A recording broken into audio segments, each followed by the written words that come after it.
Do not panic. We are here to help. Welcome to the Area 42 podcast, where we take a closer look at the mysterious enigmas, bizarre science and unusual happenings in this happy-go-lucky world of ours. Thank you for joining us for this session. Here's Ray and Jake. Hello everybody, and welcome to the Area 42 podcast. I am one of the hosts. My name is Randy Ray McGuff Wotan. With me is your name, sir. What's your name? My name is Jake Thornburg. You don't have a cool middle nickname? No, I don't have a fake name or anything like that. You should call yourself something really cool, like Blade. What about Jake? That'll work. On this podcast, a little brief overview of what we're going to be doing. This cast is going to revolve around many different subjects broken into segments. Our first segment is going to involve time travel, and we're going to do this over several episodes. We're also going to look into the paranormal, into UFO investigations, Bigfoot sightings. We're just going to dig into things that are out of the realm of normal everyday life. And what I mean by that is, it says it right there in our title, folks, Area 42. It's a derivative of Area 51, which is the famed proving grounds for many different secretive government experiments. Just recently claimed to actually exist by the government. Right, which is weird, right? Yeah. And then it's been on a map for decades as that. But anyways, yeah. And then 42 being a little nod to Jake and I, one of our favorite stories, The Hitchhiker's Guide to the Galaxy. If you don't understand where the 42 part of that comes, seek out Hitchhiker's Guide, because we will not walk you through that part of it. That's on you, all right? But first up, time travel. Is it possible, folks? We have about 49 minutes to get into it, so I'm going to start. Today we're going to talk about a specific subject on time travel, and more about a person who's claimed to time travel rather than just the inner workings of time travel. That's theoretical. Obviously, there are many different factions that have different opinions on that. We're going to talk about a guy who showed up in November of 2000, claiming to be a time traveler. I'll go ahead and I'll give you a little brief overview. The gentleman's name was John Titor, spelled Titor.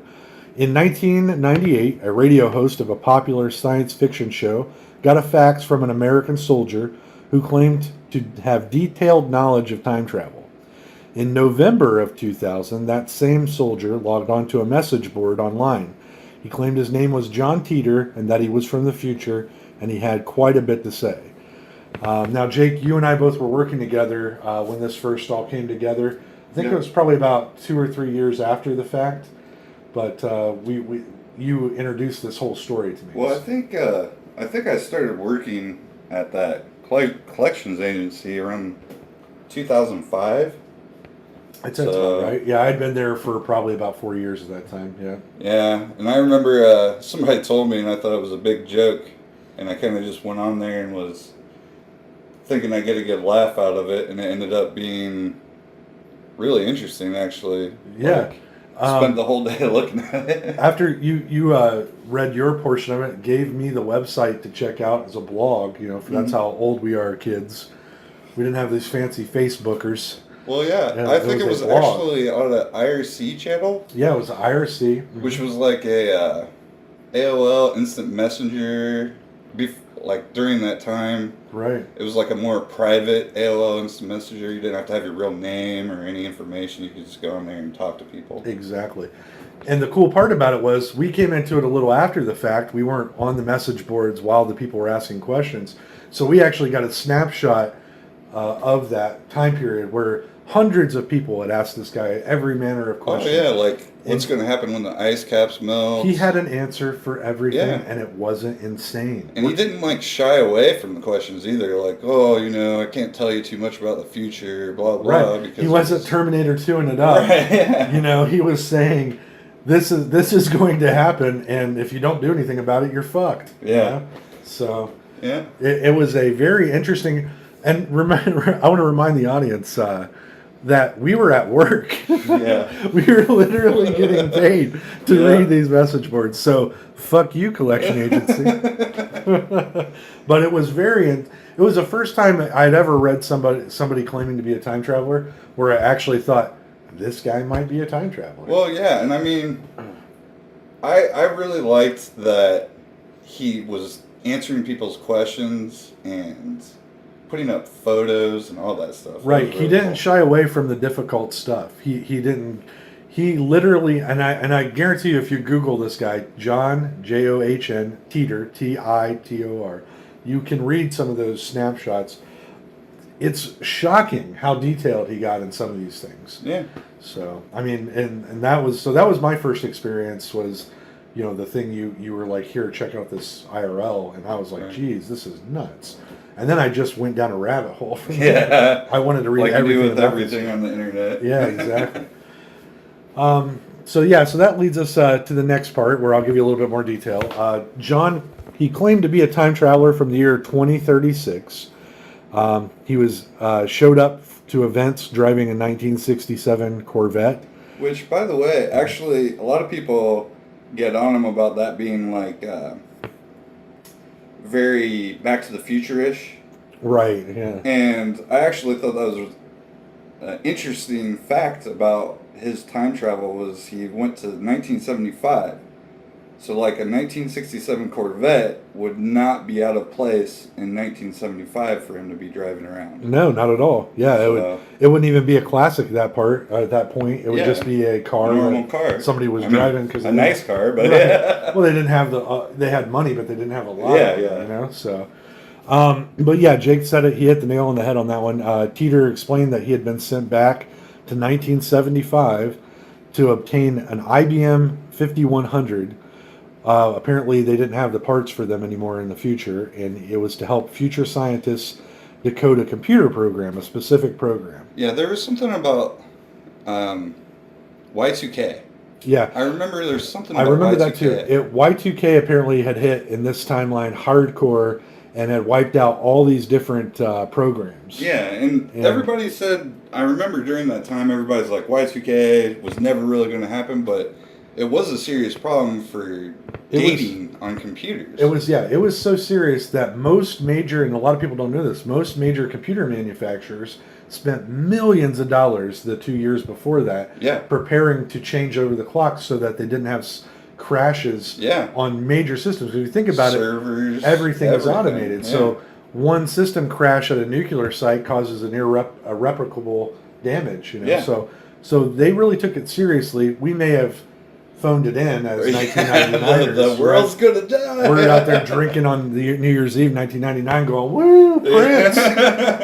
But this guy was dead serious. So he grabbed that IBM 5100 and then he has a time machine, right? So at this point, we haven't really got into that aspect of it, but he is claiming that he's traveled into several different time periods, and then one of which he stopped in the year 2000 on the way back to his actual timeline to locate some old photographs, visit some relatives, and he also wanted to give us basically a heads up, a warning about this looming catastrophe in the near future before it was too late to go and fix that.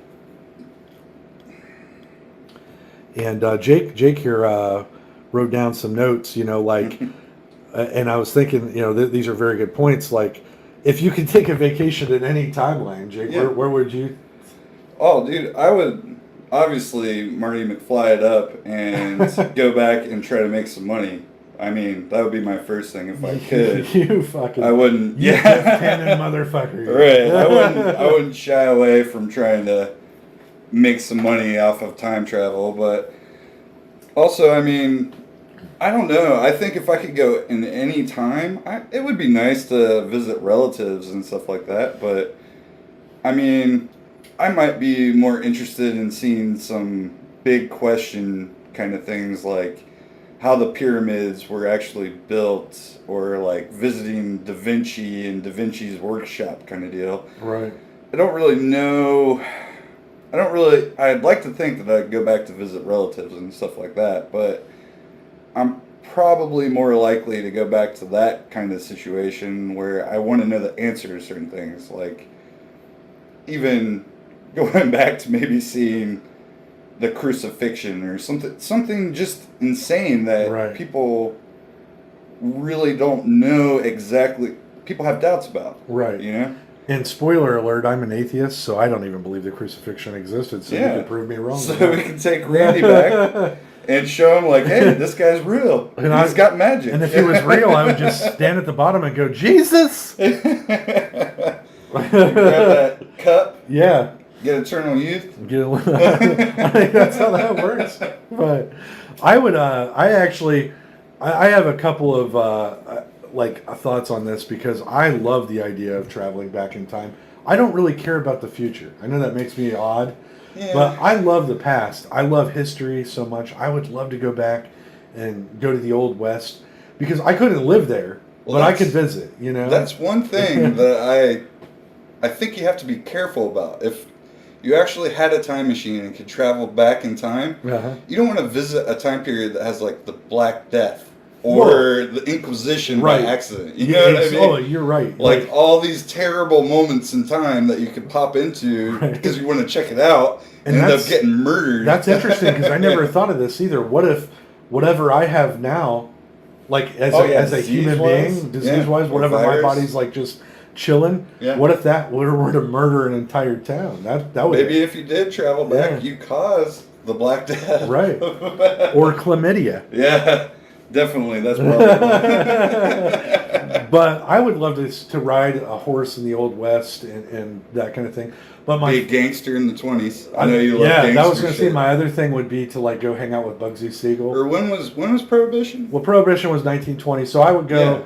I would go during that time period, but I would probably lean more towards the 50s. But that's also what I'm saying. Like, you go back to those time periods and do the stuff that you really think are awesome. But it's super dangerous. Oh, yeah. Yeah, I mean, if I'm going back in time, though, let's be honest. I'm calling that a one-way trip. Because if I get back, great. That would be a good reason to go into the future, though, as well. Well, like, you go into the future to get some cool stuff like a personal shield. Nobody can shoot you. You're cool. I'm just not interested. I don't believe our future's very bright. Probably not. Yeah. I think the past has more interesting shit. Like, another thing I would love to do, historically... the signing of the Declaration of Independence. I would love to go there and see all those weird old fucks. Because we all have them in this reverence, and I know they were just weird old dudes. Well, yeah. And, I mean, a lot of those guys, in my opinion, were really smart dudes that were, like, trying their best to do something amazing. Right. So... I think some of them were amazing people that would be awesome to have a conversation with, and some of them were just complete imbeciles that were like, I want to be king. You know? Like, trying to grab power kind of deal. I'd like to also do some weird shit. Like, if I had the time to just pop in at certain periods and say jacked up shit. Like, to show up find out who the first Ku Klux Klan member was and show up at their house and be like, guess what? All the white people die because of what you're doing. All of them. Oh, God. You know? And then just bolt. And leave them always wondering. My hood doesn't have eye holes. Can we all just agree to take these off till later? But, do something crazy like that. Like, show... Like... kind of try to see if I could thwart things, too. Like, show up at the grassy knoll and just start screaming and run in front of the motorcade before it got down to the... Well, I'm talking about the assassination of JFK. I think one of the craziest things is everybody's like, oh, you can't kill Hitler. You know? That would be the very first thing I did. If somebody said, like, you can do anything you want, I'd be like, yeah, I'm going to kill that crazy... Hitler. And I don't, let's see what happens. Mad about I don't know. I would go back in time. I want to tell everyone right now that's listening, if I could go back in time and kill Hitler, I would do it as a child too, because kids are easy to kill. And I would throw his ass right in front of a bus or a fucking enclave of the one thing that villagers, I think would be interesting about trying to do that would be like trying to locate him. Yeah. You know what I mean? Like, you don't have, like, Facebook or anything to track him down. You're just walking up down the street. How do you know Adolf? Yeah. Little Adolf? I'm looking for Adolf Hitler. Yeah, I want to. His Just have a mom's conversation with that guy. no dad, whore for a mother. Yeah. Loves to paint. But yeah, it'd be. Yeah. I think that might be why time travelers never assassinated him. Honestly, is He was they hard- just couldn't find him. He was hard to find. Yeah. That's great. I couldn't kill Hitler because he was too hard to find. Oh shit! I would do something. I'd burn their whole fucking block down. Yeah. You know, something like that. But anyway, let's get back on topic here. We'll pick up where we left off. So Titor is in 2000 on these message boards explaining all types of different things to all manner of different people, even fooling full-on scientists. Yeah. I mean, if this was a hoax. So Titor, he hung out until sometime in like March of 2001 when he seemingly just vanished and disappeared off the face of the earth. During that time, like we touched on, he answered people's questions about the future. He shared photos and diagrams of his time machine, which you can find online. He warned people about an impending civil war that would tear the United States apart. Some people even claim, and these are like lunatic fringe people, but they claim that he even motivated our government to perpetuate the September 11th attacks to unify the country to avert a calamity, you know. Now, if you look at where we're at in history right now, Jake, it seems like even if that was true and he thwarted that, we're still in a weird time, man. Well, yeah, and I mean, there's lots of different ways he could have unified the country. I don't know that September 11th is the way to do that. Like, he could have came back, maybe found the person that led the Civil War and said, like, hey, man, don't do this, or if the guy was unreasonable, maybe even killed him. Right. Whatever he needed to do there.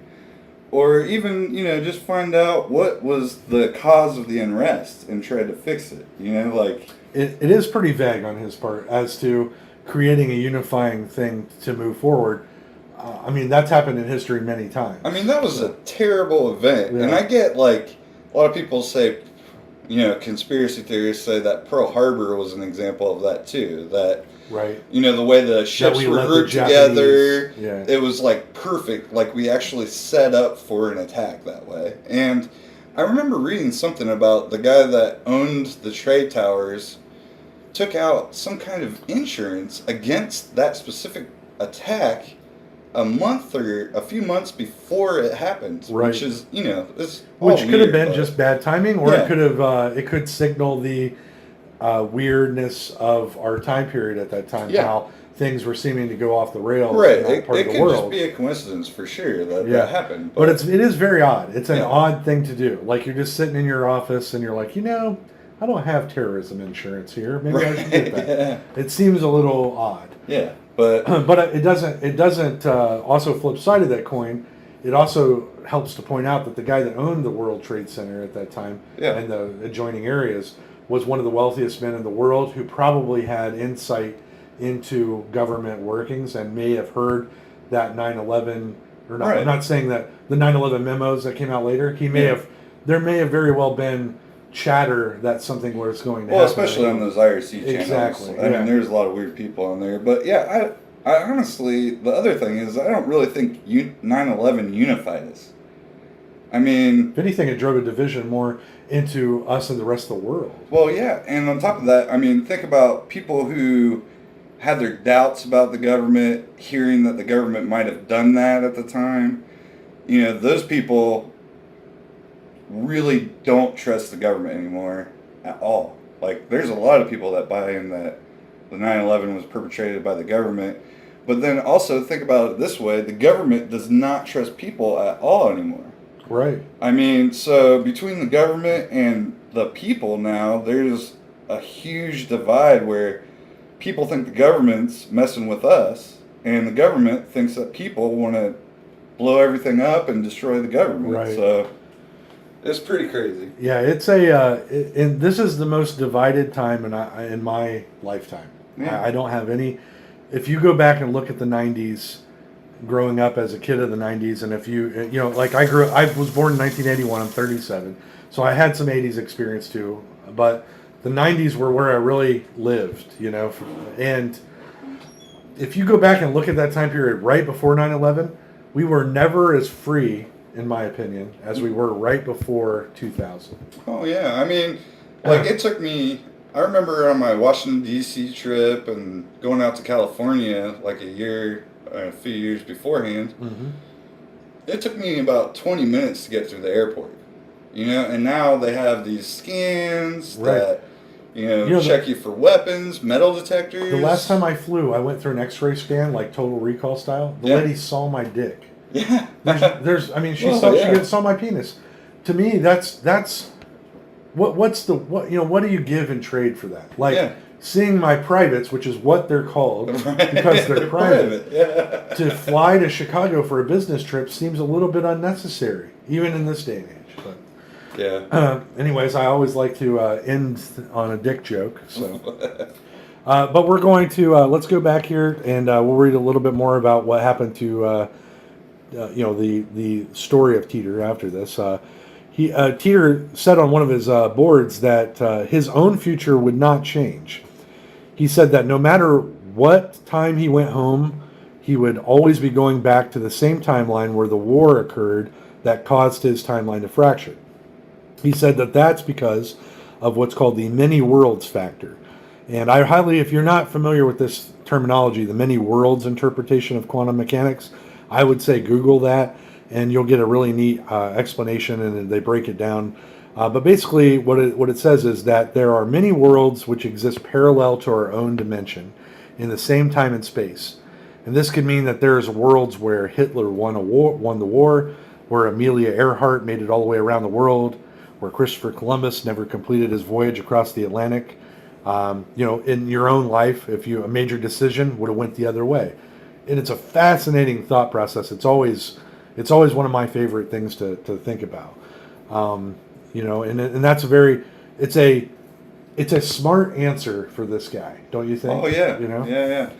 I mean, you can't really disprove anything he said that way. And I mean, in my own opinion, I really think that that's the way. If you could travel backwards in time, that time would have to exist. Right. Because if you think about it, if, say, you did go back and kill Hitler, you're not just changing your present that you traveled back to kill him in. You're changing, say, human existence lasts like 1 billion years. You're also changing 1 billion years of human existence on top of that. So I think more likely it would be that you don't change 1 billion years of existence, you just get pushed into another timeline by doing an action. And that would actually, honestly, that would solve like the grandfather paradox, where if you go back and kill your own grandfather, you don't exist, so you couldn't have gone back to kill your own grandfather. Right. You would exist, you would just exist in a timeline where your grandfather never existed. Exactly. Yeah. So. And to me, it's out of all the time travel, which are all fun to think about, but out of all the theories, it's my favorite because it makes the most sense, you know? Definitely. You're not going to be able to go back and change the timeline you're in because you're creating a new rip. It makes sense to me. So that's kind of cool. And then John Titor, he described the Second Civil War in the United States. He claimed that it would result in a fracturing of the country into 5 autonomous regions. Washington, D.C., Jacksonville, Florida, were both targeted by an enemy, which I don't know. I don't think he ever said which enemy, did he? Probably just his, from wherever he was located, during the war. But this left, in his timeline, Omaha, Nebraska as the new United States capital. And the Second Civil War started in 2004, according to him, and it concluded in 2015. During this brief but intense war, it all led to the global destruction of the environment and infrastructure. Yeah, and World War III. Yeah, too. World War III, I'm sorry, as well. It pulled in other countries, so, I'm assuming, from what he was saying. Right, so whoever this enemy was in his timeline, it was enough to start other countries siding up and involving. Yeah. So it was a world war. It wasn't just a civil war in the United States. It led to a global catastrophe. I mean, right now, California is trying to break themselves into 3 separate parts. I mean, it is not out of the realm of possibility that states seceded, regions became different. Yeah. In New Zealand, they just had a big fissure open up that scientist I read in a science journal said that will be the new continental divide at 1,000 years for their area. So Yeah. I'm just saying, like, things can change in that scope, you know? Well, and I think we've talked about this before. I think a lot of people get confused that states can't pull away from the Union. Right. Too. What is a state, right? It's really, it could be called the United Countries of America. Exactly. And that would make more sense as to what we could do with each state. You know what I mean? Each state has its own government, it has its own laws, its Yeah. own way of doing things. It's very much like just a group of small countries. And I mean, the federal government doesn't want that to happen, obviously. So, Right. of course, just like the previous Civil War, we would probably have a war over it. But it is kind of, I believe, in the rights of each state to say, hey, I'm not into this, I want to get out. And smaller states wouldn't probably go on their own. No. So, like I've said before, I think, like, you know, maybe Texas could go it alone, but like Rhode Island or some of the other smaller states would probably want to stay Right. in a Especially region. states that depend on other states. Yeah, a for collection. Yeah. But yeah, they're like California, they really despise everything about our government right now from Right. stuff I've read. So yeah, I mean, I could definitely see like bigger states just saying, nope, we're going our own. Right. You know, and smaller states kind of being like, well, maybe I should join up with a couple of these other states that are like-minded. You know? Right. From what I read, California wants to break into three halves: Northern California, Eastern California, the east really? part of it, and then Southern California. So they would want to have their own governments, their own elected officials, and their own electorates for the electoral college for president. Yeah. So that could throw a monkey wrench. If that trend took off, it would throw a monkey wrench into our way of doing politics right now. Well, yeah, and I mean, when you think about how divided everybody is too, like I said, I really don't think 9/11 unified us, because I think we were more unified beforehand.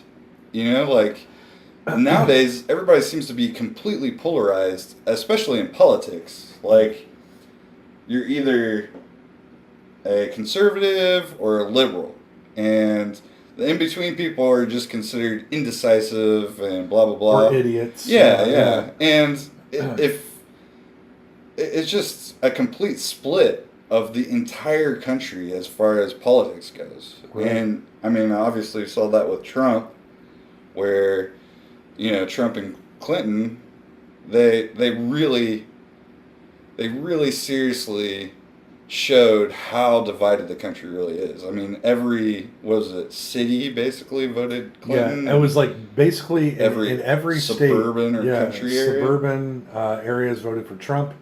The in inner cities voted for Clinton, and it's they want it that way. They want to have those pockets. They don't want it to be blue and red all over. Right. You know, even though that's the way our society is presented to us when we're kids. Yeah. It's not that way at all. Yeah, that's why I still honestly think that we really need like a third party of some kind, or be a mediator party, like a middle.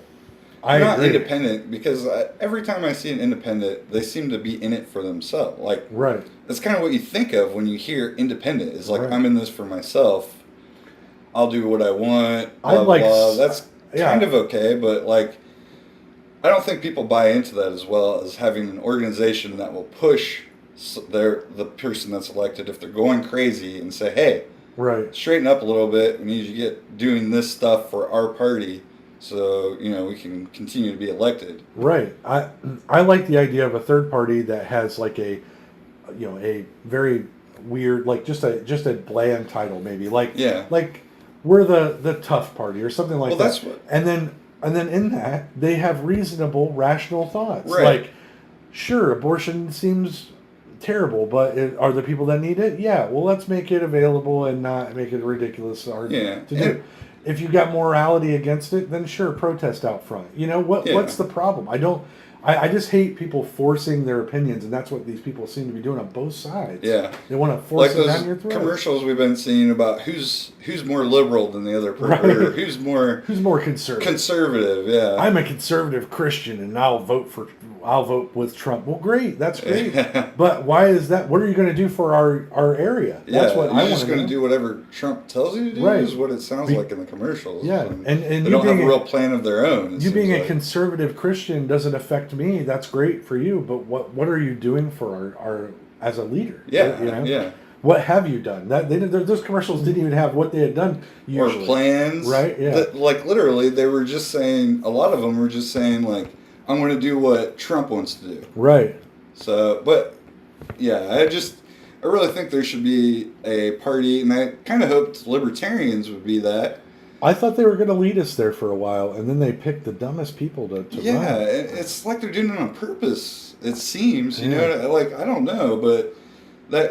who's the last guy that the libertarian during the Trump Clinton? I can't even remember his name. He was an aloof weirdo. Yeah, he was I really wanted to be behind him because I was like, well, this would be the perfect opportunity for us to come and say third party to jump in. Yeah, but then he started doing interviews. Yeah, where he was acting like a nutball. He couldn't even identify countries. That you would need to know if you were running for a political office on a national stage. Right. He couldn't explain, like, in verbiage that made sense to interviewers, what his actual platform was. He couldn't tell you. And that, to me, right there, it sank that whole party. Yeah. It made them look like a fool. Yeah. So. We'll see. Maybe in the future they pull it together. Right. But anyways, so because of the many worlds interpretation that John Titor claimed, the fact of time travel, it's hard to even begin to pick apart his predictions as false because they have not occurred. Because they might never occur. Yeah. And here's kind of where you're going to start going. Okay, well, now I've heard this and I like it, but there has to be a but. Yeah. Okay, so but in 2009. Someone hired a group of people hired a private investigator to try to track down the man that claimed to be John Titor during that time. Investigators searched, and they found a likely suspect in an entertainment lawyer from Florida who has a very bland name, and I would have to look it up. I forgot what it was. It was like a. It was very. I'm sorry, I should have wrote it down, but it was a very bland name, where you're John Jones. Yeah, exactly. But the guy was from Florida, which Titor references several times. Yeah. He had a brother who was an IBM technician during the 80s and 90s, which was also another catch. And then, though they can never prove that this guy was it, there's a lot of evidence pointing that he may have created it as just a form of entertainment for him and his brother. Now, I like to think that this might have been a real scenario, but odds are that this guy and his brother created this hoax.